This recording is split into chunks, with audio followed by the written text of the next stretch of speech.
Hello everyone. आज हम पढ़ेंगे सेट थ्योरी का एक प्रीवियस ईयर क्वेश्चन जो जेईई मेन 2020 में आया हुआ है। पढ़ने की कोशिश करते हैं कि in the survey shows that 63% of people in a city read newspaper ए।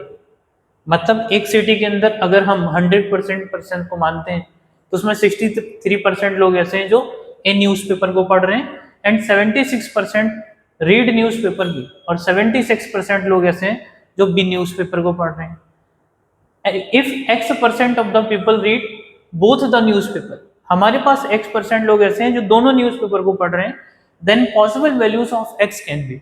तो x की पॉसिबल वैल्यू क्या हो सकती है?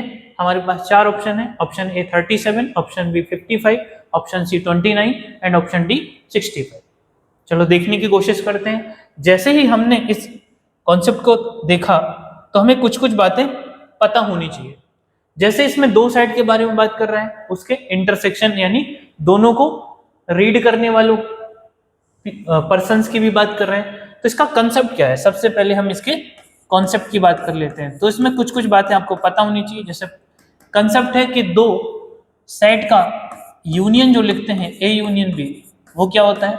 Number of element in A plus number of element in B minus number of element in A intersection B. एक तो ये वाला कंसेप्ट पता होना चाहिए। और क्या पता होना चाहिए? दूसरा कंसेप्ट आपको ये पता होना चाहिए कि number of element in A union B की जो वैल्यू होती है वो हमेशा लेस देन और इक्वल होती है किसके? Number of element in universal set. तीसरा कंसेप्ट क्या पता होना चाहिए कि अगर मैं बात करूं number of element in A intersection B में, इसकी जो मैक्सिमम वैल्यू होगी वो क्या होगी? अब आपको पता है दो सेट हैं और दोनों के इंटरसेक्शन की मैक्सिमम वैल्यू क्या हो सकती है। तो आपको पता है ये तभी मैक्सिमम हो सकता है जब एक सेट दूसरे सेट के अंदर आ जाए। तो जब एक सेट दूसरे सेट के अंदर आ जाता है तो इंटरसेक्शन जो होता है वो उसी केस में मैक्सिमम बनाता है। अब इन दोनों का इंटरसेक्शन क्या होगा? जो अंदर वाला सेट होगा, और अंदर वाला सेट क्या होता है? छोटा होता है।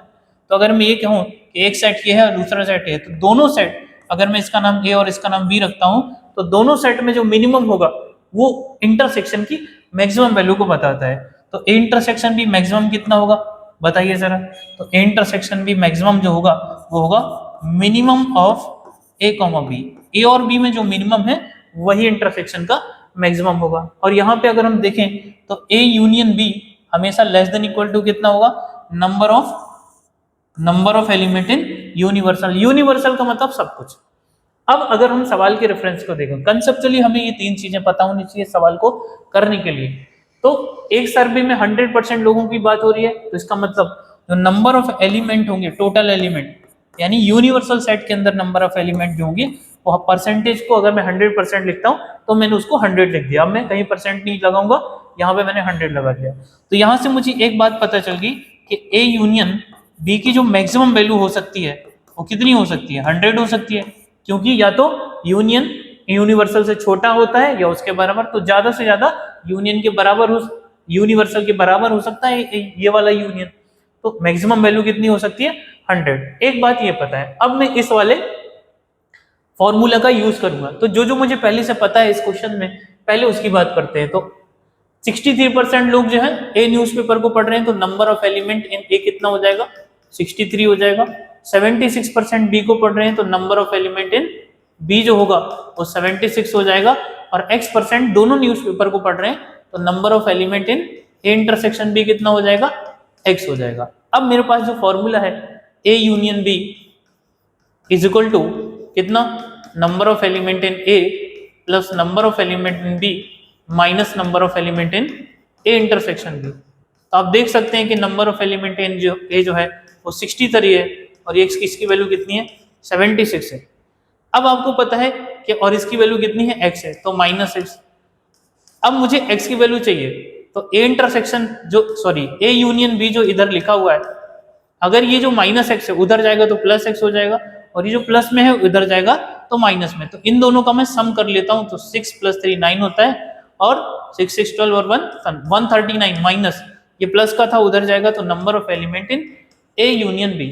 अब आपको पता है कि x या तो यहां से हम इसकी मैक्सिमम वैल्यू निकाल सकते हैं या मिनिमम, क्योंकि हमें x की क्या पॉसिबल वैल्यूज निकालनी है, तो x एक रेंज में आना चाहिए, उसके हिसाब से हम पॉसिबल वैल्यू निकाल सकते हैं। तो आप ध्यान से देखिएगा, आपको पता है पॉजिटिव क्वांटिटी से कुछ माइनस हो रहा है, तो ये जब मैक्सिमम होगा तब x को मिनिमम होना पड़ेगा, क्योंकि जब किसी नंबर से घटता है तो जितना ज्यादा घटेगा ओवरऑल वैल्यू उतनी कम हो जाएगी।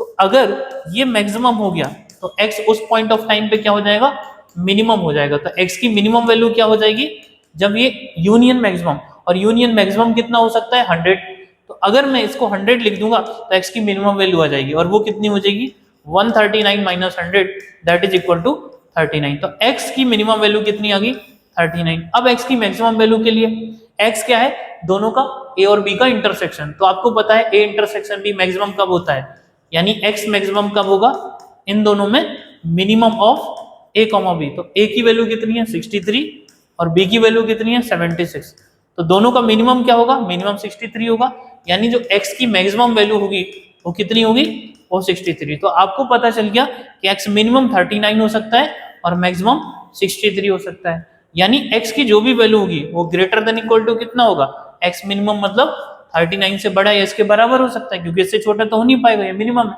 और ज्यादा से ज्यादा कितना हो सकता है 63, क्योंकि x की मैक्सिमम वैल्यू 63 है, तो जो भी x की पॉसिबल वैल्यूज होंगी वो 39 और 63 के बीच में होंगी।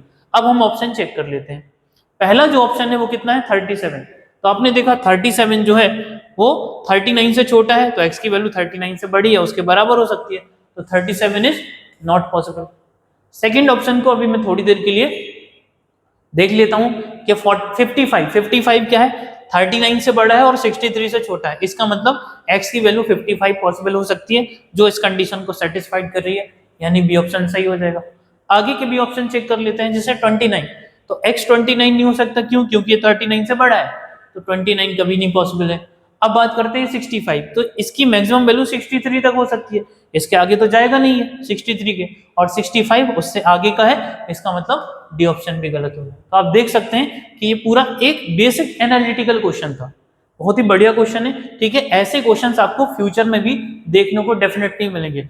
तो सबसे पहले आपको क्या होना पता चाहिए, ये वाला जो कंसेप्ट है, ये मिनिमम 3 पॉइंट इस क्वेश्चन करने के लिए पता होने चाहिए, और अगर ये 3 पॉइंट क्लियर हो गए तो फिर बेसिक कैलकुलेशन की हेल्प से आप इस सवाल का सही आंसर निकाल सकते हैं। ये 2020 में पूछा हुआ सवाल जेईई का है। आप इस तरीके के और भी क्वेश्चन प्रैक्टिस करिएगा, डेफिनेटली आपसे बनेंगे, अगर आपको ये क्वेश्चन और ये वाला कंसेप्ट आपको समझ में है। Best of luck, thank you.